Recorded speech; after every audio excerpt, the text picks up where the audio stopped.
È che lei non vuole battersi, lei si è arresa, non fa che adagiarsi sui malanni e sulla morte, ma c'è una cosa altrettanto inevitabile quanto la morte, ed è la vita, viva, viva, viva!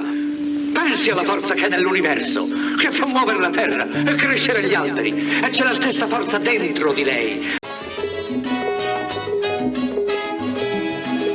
Solo quiero darte un beso y regalarte mis mañanas. Para calmar tus miedos, no quiero que te falte nada. Bellissima mattinata oggi al Liceo Classico Ospedalieri a Catania, del quale ringrazio vivamente la preside e tutti coloro che hanno voluto organizzare questo incontro con i ragazzi. Sono dell'idea che bisognerebbe farne di più e in tante scuole. Ho avuto l'incidente 18 anni fa, quindi avevo 3 anni. Che parlare ai ragazzi e fare vedere come, nonostante le difficoltà e i limiti, si possano comunque superarli e si possa vivere una vita piena, non sopravvivendo ma vivendo, perché anche una persona in carrozzina può fare tanto, può godere di questa vita e di tutti i suoi aspetti.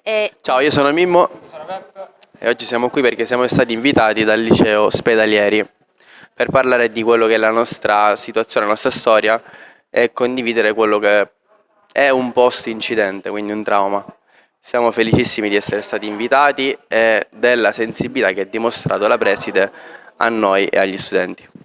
Parlare ai ragazzi e fare vedere come loro potrebbero affrontare le difficoltà, perché io prima dell'incidente mai mi sarei aspettata una cosa del genere o che avrei tirato fuori tutta questa forza. Viva la tecnologia!